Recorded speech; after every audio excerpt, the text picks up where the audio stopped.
बिस्मिल्लाहिर्रहमानिर्रहीम, अस्सलाम वालेकुम। मैं असदुल्ला खान हूं। सुप्रीम कोर्ट में आज फिर बड़े अहम केस की समाअत हुई है। एक मरतबा फिर सुप्रीम कोर्ट इंतखाबात के मौजू पर बैठी है। दो तीन तरह की मिसकंसेप्शंस डेवलप हो रही हैं और दो तीन तरह की चीजें जो है वो हमारे सामने मजमूई तौर पर जो टीवी पर खबरें चली हैं उससे आ रही हैं कि जी सुप्रीम कोर्ट लेट गई है, सुप्रीम कोर्ट ने दबाव बर्दाश्त कर लिया है। तासुर यह है कि सुप्रीम कोर्ट का फैसला जो है उस पर अमल दरामद नहीं हुआ और सुप्रीम कोर्ट ने कोई उस पर रिएक्शन भी नहीं दिया है और सुप्रीम कोर्ट ने जो है वो किसी को तौहीन अदालत में बुलाया भी नहीं है। सुप्रीम कोर्ट ये क्या कर रही है? सुप्रीम कोर्ट ने ऐसा क्यों किया है और सुप्रीम कोर्ट कर क्या रही है, हो क्या रहा है? तो देखें, आज की समाअत का अहवाल जब मैं आपके साथ शेयर करूंगा तो काफी सारी चीजें तो उसी से एड्रेस हो जाएंगी, आपको उसी से पता चल जाएंगी और कुछ चीजें साथ साथ मैं आपको बता दूंगा तो उससे आपको पता चल जाएगा कि सुप्रीम कोर्ट अब किस रास्ते पर है, सुप्रीम कोर्ट क्या करने वाली है और क्या होने वाला है और अगर क्या ना हुआ तो फिर क्या होगा। ये तमाम चीजें मैं शेयर करता हूं। देखें, आज 2:05 पर समाअत का आगाज हुआ। चीफ जस्टिस पाकिस्तान उमर अता बंदयाल साहब की सरबराही में 3 रुकनी बेंच समाअत कर रहा था। जस्टिस एजाजुल हसन और जस्टिस मुनीब अख्तर समाअत कर रहे थे और ये वही थे जिन्होंने 4 अप्रैल का फैसला दिया था। ये वही बेंच है। अटॉर्नी जनरल मंसूर उस्मान अवान साहब जो है वो समाअत शुरू हुई तो रोस्टम पर आए और जो है वो वजारत दिफा की जो दरखास्त थी उस पर अटॉर्नी जनरल जो है वो पेश हुए। वजारत दिफा ने कहा था कि जो है वो अटॉर्नी जनरल जो है वो पेश हो जाए हमारी तरफ से और जो है वो अपने दलाइल दे दें। अच्छा, देखें, चीफ जस्टिस साहब ने शुरू में ही कहा, उनका देखें मौला हमें हिम्मत दे कि फैसले करें और हमें नेक लोगों में शामिल करें। जब हम चले जाएं तो हमें अच्छे अल्फाज में याद किया जाए। मामला बहुत लंबा होता जा रहा है। चीफ जस्टिस साहब ने ये शुरू में ही कह दिया कि मामला लटकता जा रहा है, इसका कोई हल नहीं निकल रहा। चीफ जस्टिस ने कहा कि वजारत खजाना की रिपोर्ट पढ़ें। अटॉर्नी जनरल को से उन्होंने कहा कि आप जो वजारत खजाना ने रिपोर्ट पेश की है उसको जरा उसको पढ़ें। उस पर उस रिपोर्ट को पढ़ा गया। जस्टिस मुनीब साहब ने कहा कि क्या कभी सप्लीमेंट्री ग्रांट की मंजूरी की लेने में हुकूमत को शिकस्त हुई है? यानी आपने एक फाइनेंस बिल भेजा है, मैंने आपको बताया था अपनी वीडियोस में कि ये पहली दफा हो रहा है कि किसी हुकूमत का जो फाइनेंस बिल है वो मुस्तरद हो रहा हो। तो चीफ जस्टिस ने कहा कि क्या कभी जस्टिस मुनीब ने कहा क्या कभी सप्लीमेंट्री ग्रांट की मंजूरी लेने में हुकूमत को शिकस्त हुई है? तो अटॉर्नी जनरल ने उस पर कहा कि साल 2013 में कटौती की तहरीकें मंजूर हो चुकी हैं और फिर उन्होंने ये भी कहा कि मौजूदा केस में ग्रांट जारी करने से पहले मंजूरी लेने का वक्त था। यानी पहले मंजूरी लेनी चाहिए थी फिर ग्रांट जारी होती है, ये उसकी तरतीब है। वजारत खजाना की टीम ने बार बार बताया कि सप्लीमेंट्री ग्रांट की मंजूरी बाद में ली जाती है। जैसे मुनीब साहब ने बड़े अहम सवाल अब यहां पर उठाए, 4-5 सवाल। उन्होंने कहा कि देखें, वजारत खजाना ने आइन के आर्टिकल 84 का हवाला दिया था। क्या करारदाद की मंजूरी के वक्त ग्रांट मंजूरी के लिए पेश की गई थी? यह सवाल किया। उन्होंने पूछा कि वफाकी हुकूमत की असम्बली में अक्सरियत लाजमी है, यानी अक्सरियत होगी हुकूमत की तो वो हुकूमत में है।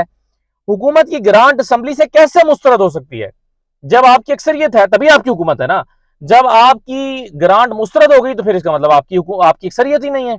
तो उन्होंने कहा कि आपको सप्लीमेंट्री बजट मुस्तरद होने के नताइज का इल्म है कि जब आपका बजट मुस्तरद हो जाए तो उसका मतलब ये होता है कि आप अक्सरियत खो चुके हैं, फिर तो आपकी हुकूमत ही बरकरार नहीं रहनी चाहिए। उनका यह मतलब था। एजाजुल हसन साहब ने यहां पर सवाल किया कि इस सवाल का जवाब दें, यह बड़ा अहम सवाल उठाया गया है, फिर आगे चलते हैं। अटॉर्नी जनरल ने कहा कि ग्रांट मंजूरी का असल इख्तियार जो है वो पार्लियामेंट को है। असम्बली पहले करारदाद के जरिए अपनी राय दे चुकी है, ये अटॉर्नी जनरल ने कहा। जस्टिस मुनीब साहब ने कहा कि हुकूमत संजीदा होती तो क्या सप्लीमेंट्री ग्रांट मंजूर नहीं करवा सकती थी? अगर आप संजीदा होते इंतखाबात कराने के लिए, हुकूमत कैसे ये बिल मंजूर नहीं करा सकती थी? उस पर जो है वो अटॉर्नी जनरल ने कहा, जस्टिस मुनीब अख्तर साहब ने कहा हाँ कि संजीदा होती तो करा सकती थी। तो अटॉर्नी जनरल ने कहा कि ग्रांट जारी होने के बाद मंजूरी ना मिले तो खर्चात गैर आईनी होते हैं। यानी अगर हम पहले खर्च कर देते और बाद में मंजूरी लेते और मंजूरी ना मिलती तो ये तो ज़रा जो खर्चा था वो गैर आईनी हो जाता। अच्छा जी, ये जो है वो अटॉर्नी जनरल साहब ने इस पर दलाइल दिए। जस्टिस मुनीब साहब ने कहा कि वजीर आजम के पास असम्बली में अक्सरियत होना लाजमी है। अटॉर्नी जनरल साहब समझने की कोशिश करें, मामला बहुत संजीदा है, आप हमारा नुक्ता नजर समझ चुके हैं, चीफ जस्टिस साहब ने यह कहा। और चीफ जस्टिस साहब ने कहा कि इंतजामी उमूर कायमा कमेटी को भिजवाने की कोई मिसाल नहीं मिलती। इंतखाबी अखराजात जरूरी नौयत के हैं, गैर अहम नहीं है। हुकूमत का ग्रांट मुस्तरद होने का खदशा असम्बली के वजूद के खिलाफ है। यानी अगर आपका ग्रांट ही मुस्तरद हो जाए तो फिर असम्बली का वजूद कैसे बरकरार रहेगा? फिर तो आपकी अक्सरियत ही खत्म हो जाएगी। चीफ जस्टिस साहब ने कहा कि तवक्को है कि हुकूमत अपने फैसले पर नजर सानी करेगी। हुकूमत फैसला करे या असम्बली को वापस भिजवा दे, जवाब दे, इस मामले के नताइज गैर मामूली हो सकते हैं, चीफ जस्टिस साहब ने कहा। और उनका फिलहाल गैर मामूली नताइज पर नहीं जाना चाहते। यानी उनका इशारा इस तरफ था कि हम जो है वो तौहीन अदालत कर सकते हैं, लेकिन नहीं कर रहे, अभी इस पर जाना नहीं चाहते। और ये मैंने आपको बताया था कि चीफ जस्टिस साहब रेस्टोरेंट का मुजाहरा करेंगे, क्योंकि कल मैंने कहा था सुप्रीम कोर्ट से बाहर खड़े होकर ही मैंने कहा था कि अगर वो किसी को तौहीन अदालत कर देंगे तो फिर वो तौहीन अदालत का केस ऊपर आ जाएगा, बाकी चीजें पीछे रह जाएंगी, इसलिए वो ये नहीं चाहते कि तौहीन अदालत लग जाए। फिर उन्होंने अटॉर्नी जनरल से कहा कि हुकूमत को अदालती अहकाम पहुंचा दें। चीफ जस्टिस साहब ने कहा कि इलेक्शन कमीशन कहता है अक्टूबर तक इलेक्शन नहीं हो सकते। इलेक्शन कमीशन ने एक साथ इलेक्शन कराने का भी कहा है। इलेक्शन कमीशन की इस बात पर कई सवाल जन्म लेते हैं। इलेक्शन कमीशन की ऑब्जर्वेशन की बुनियाद सिक्योरिटी की अदम फराहमी है।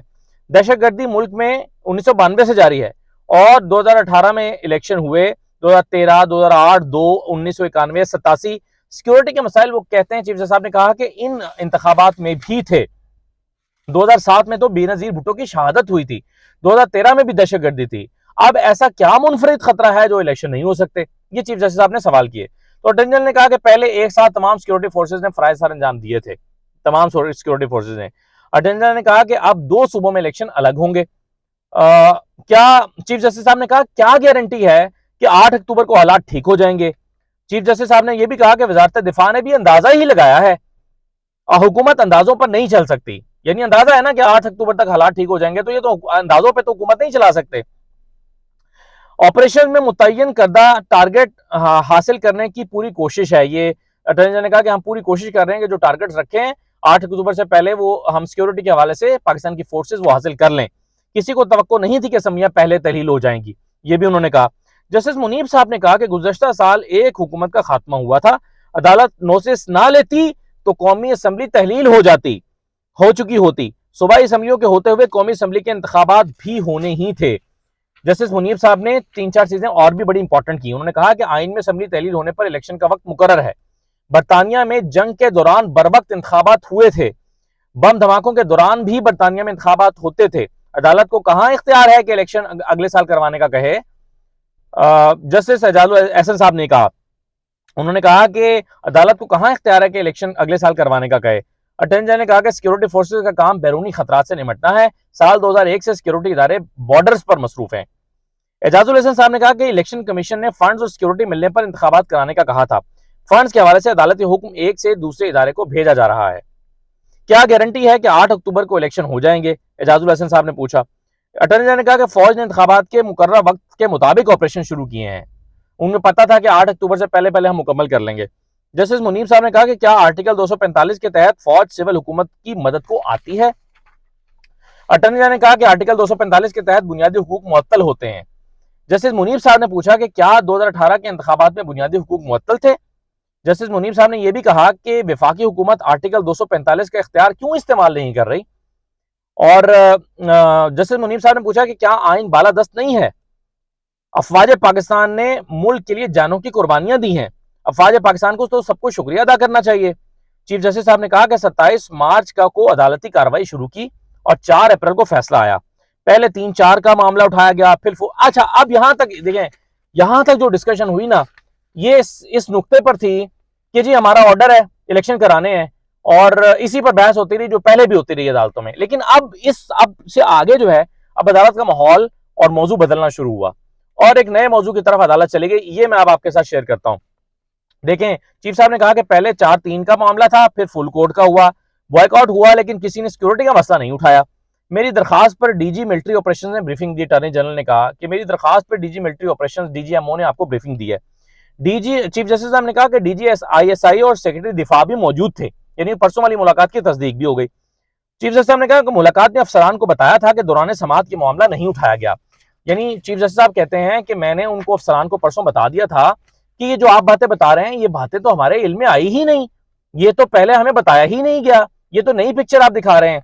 चीफ जस्टिस साहब ने कहा कि सबको बताया है, सबको मैंने बताया परसों कि फैसला हो चुका है, अब हम पीछे नहीं हट सकते, अब तो फैसला दे दिया है। यानी चीफ जस्टिस साहब ने कहा कि पहले क्यों नहीं बताया, अब तो हम फैसला दे चुके हैं, पीछे कैसे हट जाएं।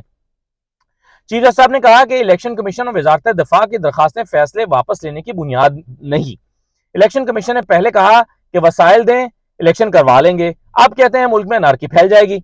इलेक्शन कमीशन की रिपोर्ट में जो कल मैंने रात तजादात उठाए थे, उसका इलेक्शन चीफ जस्टिस ने भी जिक्र किया कि पहले कह रहे थे कि वसाइल दें, इलेक्शन करा लेंगे, अब कह रहे हैं अनारकी फैल जाएगी।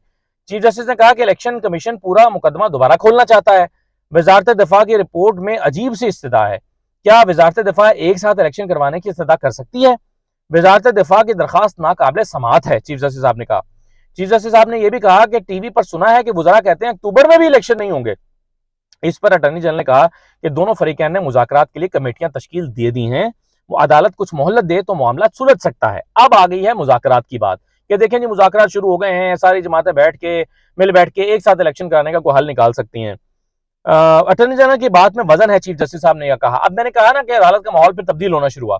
अब चीफ जस्टिस साहब ने कहा कि देखें अटॉर्नी जनरल की बात में वजन है, मुंजमद सियासी माहौल जो है वो निजाम चलना शुरू हो गया है, यानी बातचीत शुरू हो गई है। 14 मई करीब आ चुका है। चीफ जस्टिस साहब ने कहा सियासी जमातें एक मौके पर आ जाएं तो अदालत गुंजाइश निकाल सकती है। ये अहम तरीन जुमला है इस समाअत का। चीफ जस्टिस साहब ने कहा कि अगर तमाम जमातें बैठ जाएं, बातचीत करें, एक मौके पर आ जाएं तो फिर अदालत गुंजाइश निकाल सकती है कि 14 मई से हम आगे चले जाएं। इशारा मिल गया है कि 14 मई से आगे जा सकता है। मैं कल बिलावल और आज वजीर आजम से मिला था। अटॉर्नी जनरल ने बताया, उन्होंने ये भी कहा कि कोशिश है कि मुल्क में सियासी डायलॉग शुरू हो। एक के अलावा तमाम हुकूमती जमातें पीटीआई के मुज़ाकरात पर आमादा हैं, अटॉर्नी जनरल ने कहा। अटॉर्नी जनरल ने यह भी कहा कि बिलावल आज मौलाना फजल रहमान से मिलकर मुज़ाकरात पर कायल करेंगे, यानी इस वक्त मसला सिर्फ मौलाना का ही है, ये बताया गया। मामला सुलझ गए तो शायद इतनी सिक्योरिटी की जरूरत भी ना पड़े, ये भी अटॉर्नी जनरल ने कहा। और अटॉर्नी जनरल ने कहा कि तमाम सियासी जमातें मुज़ाकरात पर आमादा हो रही हैं। अमीर जमात इस्लामी भी शहबाज शरीफ और इमरान खान से मिले हैं। दोनों फरीकैन ने मुज़ाकरात के लिए कमेटियां तश्कील दे दी हैं, अटॉर्नी जनरल साहब ये फरमा रहे हैं। अच्छा, फिर चीफ जस्टिस साहब ने कहा कि देखें 5 दिन ईद की छुट्टियां आ गई हैं। मेरे साथी जजेस कहते हैं कि 5 दिन का वक्त बहुत है। उसके बाद फिर जो है वो शाह खावर एडवोकेट आए। ये एक दरखास्त गुजार थे, ये कोई अल्लाह का बंदा था, कोई इरशाद नामी शायद, उनके ये वकील थे। उन्होंने कहा कि अदालती फैसला कभी एक वजह से नाफिज नहीं हो सका, कभी दूसरी वजह से नाफिज नहीं हो सका, यानी अब तक ये होता रहा है। अदालती फैसले पर अमलदामत जरूरी है, लोग कंफ्यूज और टेंशन का शिकार हैं। अवाम को हेजानी कैफियत से निकालने के लिए दरखास्त दायर की है। मुल्क भर में इंतखाबात एक साथ होने चाहिए, ये वकील शाह खावर साहब कह रहे हैं। तो ये मैंने आपको बताया ना कि एक अल्लाह का बंदा, एक मुहिब वतन पाकिस्तानी दरखास्त गुजारा, ये उनके वकील थे। तो शाह खावर साहब ने कहा कि इंतखाबात अलग अलग हुए तो कई पेचीदगियां पैदा हो जाएंगी। उन्होंने कहा कि सूबों में मुंतखब हुकूमतें इलेक्शन पर असरअंदाज होंगी। जब बहस हो रही थी, अच्छा अब यहां पर चीफ जस्टिस साहब ने कहा, ये जो नुकता आया ना कि जी अगर 2 सूबों में इलेक्शन हो गए तो फिर ये बाद में असरअंदाज होंगे बाकी सूबों पर के इलेक्शन पर, तो चीफ जस्टिस साहब ने कहा कि जब बहस हो रही थी तो ये नुकता उस वक्त क्यों नहीं हमारे सामने उठाया गया। और उन्होंने कहा कि अटॉर्नी जनरल को न जाने किसने 3-4 की बहस में उलझाने का कहा कि 3-4 की बहस में उलझा दें, ये काम की बात थी, ये क्यों नहीं की। तो चीफ जस्टिस साहब ने कहा कि अटॉर्नी जनरल से पूछेंगे कि किसने उनको ये मौक़िफ़ अपनाने का कहा कि ये 4-3 वाली बहस है। यानी चीफ जस्टिस साहब ये भी कह रहे हैं कि बेसिकली 4-3 की बहस में खामखा उलझाया गया था, असल मसला तो ये था जो आपने जिस पर बात ही नहीं की। तो शाह खावर साहब ने कहा कि सियासी जमातें अभी भी मुत्तफिक हो जाएं तो आइडियल हालात होंगे। चीफ जस्टिस साहब ने कहा कि मुज़ाकरात की बात है तो 8 अक्टूबर पर जिद नहीं की जा सकती। यानी अगर आप कहते हैं कि मुज़ाकरात करने हैं तो ये ना फिर कहें कि हमने 8 अक्टूबर को इलेक्शन कराने हैं, फिर इस वाले मौक़िफ़ को आप छोड़ें पहले और फिर आप ये कहें कि हमने मुज़ाकरात करने हैं। चीफ जस्टिस ने कहा कि एकतरफा कुछ नहीं हो सकता, सियासी जमातों को दिल बड़ा करना पड़ेगा। यानी इसका क्या मतलब है दिल बड़ा करना पड़ेगा? इसका मतलब यह है कि कुछ ये दिल दिखाएं, कुछ वो दिल दिखाएं सॉरी, कि कुछ वो दिल दिखाएं, दिल बड़ा करें, कुछ ये दिल बड़ा करें, तो दरमियान का रास्ता निकाल लें। दरमियान का रास्ता क्या है? जून जुलाई। अच्छा, चीफ जस्टिस ने कहा कि 90 दिन का वक्त 14 अप्रैल को गुजर चुका है। आइन के मुताबिक 90 दिन में इंतखाबात लाजिम कराने हैं। आपके मुताबिक ये सियासी इंसाफ का मामला है जिसमें फैसले अवाम करेगी। आपकी तजवीज़ है कि सियासी जमातें मुज़ाकरात करें। अदालत ने यकीन कराने का कहा तो हुकूमत ने जवाब नहीं दिया। चीफ जस्टिस साहब ने कहा कि जब हमने कहा था कि आप आपस में बातचीत करें तो उस वक्त हमें कोई जवाब ही नहीं मिला। तो चीफ जस्टिस ने कहा कि आज हुकूमत ने पहली बार मुस्बत बात की है मुज़ाकरात के हवाले से। अदालत एक दिन इंतखाबात कराने की दरखास्तों पर सियासी जमातों को नोटिस जारी कर देती है। ठीक है, हम सारी सियासी जमातों से कहते हैं मुत्तफिक हो जाए हमारे पास आके कि एक दिन में इंतखाबात हों, सियासी जमातों को कल के लिए नोटिस जारी कर देते हैं। निगरान हुकूमत 90 दिन से ज्यादा बरकरार रहने पर भी सवाल उठता है, चीफ जस्टिस साहब ने कहा। अटॉर्नी जनरल ने कहा कि अदालत सियासी जमातों को मोहलत दे। फिर अदालत ने फैसल चौधरी साहब को रोस्टर पर बुलाया और उन्होंने कहा कि फैसल चौधरी साहब से चीफ जस्टिस ने पूछा कि क्या पीटीआई तैयार है मुज़ाकरात के लिए, आमादा है? तो फैसल चौधरी साहब ने कहा कि साजिद हक साहब जमानत पर आए, अगले दिन हमारा सिंध का सदर गिरफ्तार हो गया। ये तो मुज़ाकरात पर संजीदगी है।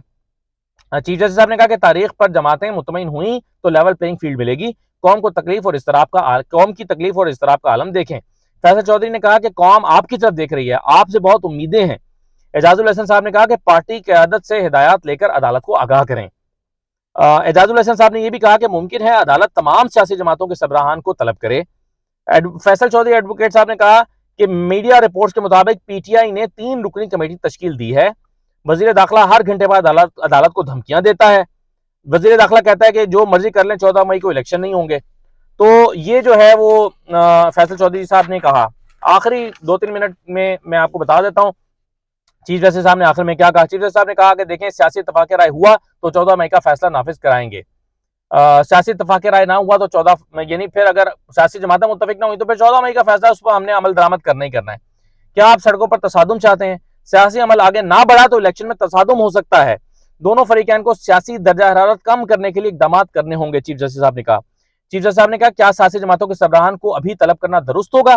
तमाम सियासी कायदीन इस्लामाबाद में नहीं है, अटॉर्नी जनरल ने कहा। चीफ जस्टिस साहब ने कहा कि कुछ सरबराहान ने गैर संजीदा गुफ्तगू की थी, आपने आज संजीदा मौक़िफ़ अपनाया है। सियासी जमातों के नामजद रहनुमा को तलब करेंगे। मुज़ाकरात का अमल जल्द मुकम्मल ना हुआ तो अदालती हुक्म पर अमल करवाएंगे। यानी या तो जल्द अज जल्द मुज़ाकरात का अमल मुकम्मल करें या फिर 14 मई पे अमल दरामद कराएंगे। सियासी जमातें अपने नुमाइंदे मुकर्रर करके कार्रवाई का हिस्सा बने। कल 11:30 बजे के लिए समाअत मुलतवी हो गई है। अब आप इसका जो ओवरऑल है ना, जो क्रक्स कहना चाहिए वो ये है कि जनाब सियासी जमातों से कहा है कि अगले 2-4 दिन के अंदर अंदर इत्तफाक राय पैदा कर लें, तब तक हम 14 मई वाले फैसले से पीछे नहीं हट रहे। अगर इत्तफाक राय ना हुआ, 8 अक्टूबर पे अड़े रहे और सियासी जमातें ना मानी, तो फिर हमारे पास यही है कि हम 14 फिर हम अगले कॉन्सिक्वेंसेस पे जाएंगे। इशारा दिया तौहीन अदालत की तरफ और उस पर अमल दरामद कराएंगे, चीफ जस्टिस साहब ने कहा। लेकिन अगर सियासी जमातें इत्तफाक राय पैदा कर लेती हैं तो फिर उस पर बात हो सकती है। लेकिन इसका यह मतलब ही नहीं है कि सियासी जमातों को बातचीत करने के लिए चीफ जस्टिस साहब ने कोई महीने का टाइम दे दिया है। ये करना भी ईद के दूसरे-तीसरे दिन के अंदर अंदर है और ये भी इशारा दिया गया हो सकता है हम ईद के तीसरे दिन पीर को ही बैठ जाएं। तो ये आप यूं कह लीजिए कि कल समाअत होगी, शायद परसों भी हो जाए। जुम्मे की बात भी हुई है कि जुम्मे की भी समाअत हो सकती है और उसके बाद जो है ये अगले हफ्ते के अंदर अंदर सियासी जमातों का मुत्तफिक होकर जो है वो देना जरूरी है। अब आपका सवाल ये पैदा होगा कि अगर इस पर इत्तफाक राय कर भी लेती हैं सियासी जमातें और बाद में मुकर जाए तो क्या होगा? मेरा ख्याल है ये इतना आसान नहीं है, क्योंकि चीफ जस्टिस साहब अब सबसे अंडरटेकिंग लेंगे। सारी सियासी जमातें जो है वो अदालत में लिख कर देंगी कि हम फलां तारीख के लिए राजी हो रहे हैं। तारीख आएगी, तारीख, ये नहीं है कि ठीक है जी हम तारीख का तयन आपस में बैठ के कर लेंगे, नहीं। तारीख दें अदालत को, किस तारीख को इलेक्शन कराएंगे। और इसके अलावा जो है वो बाकी जो पाकिस्तान के मुख्तलिफ इदारे हैं, बड़े स्टेक होल्डर्स हैं, उनसे भी जो है वो जुबानी या जो भी एक जो है ना वो मेरा ख्याल है कि यकीन दहानी हासिल की जाएगी। अब सवाल रहा कि चीफ जस्टिस साहब ये सही कर रहे हैं, गलत कर रहे हैं, क्या वो डर गए हैं, क्या वो लेट गए हैं, जो आज बातें होती रही हैं। तो इस पर मेरा ख्याल है कि बात अब बहुत लंबी हो गई है। मुख्तसरन मैं कह देता हूँ कि देखें, चीफ जस्टिस साहब ने इन हालात में बेहतरीन हल निकालने की कोशिश की है और फैसला या तो उनके पास एक हल यह था कि चीफ जस्टिस साहब अपनी अना को बढ़ा रखें और कहेंगे जी मुझे इंतखाबात से गरज नहीं है, मैंने फैसला नाफिज कराना है और फैसला नाफिज करा के और जो है वो मैंने किसी ना किसी को टांगना है तौहीन अदालत में, अगर नहीं होता तो। लेकिन अगर चीफ जस्टिस साहब जो हैं वो उन्होंने अपनी अना से नीचे आए हैं और वो समझ रहे हैं कि यार चलें, अगर इलेक्शन हो जाते हैं, सियासी जमातें सब मुत्तफिक हो जाती हैं और उसके लिए कानूनी तकाजे पूरे कर दिए जाते हैं, तो ठीक है, हमारा मकसद तो अवाम की भलाई और बेहतरी है, हमारा मकसद किसी को टांगना नहीं है। तो इस पर मजीद बात भी हो सकती है। अभी वीडियो बहुत लंबी हो गई है, लेकिन इस पर हम चीफ जस्टिस साहब ये सही कर रहे हैं, गलत, ये जो डिबेट इनिशिएट हुई है इस पर मजीद बात भी करेंगे। इजाज़त दीजिए, अल्लाह हाफिज़।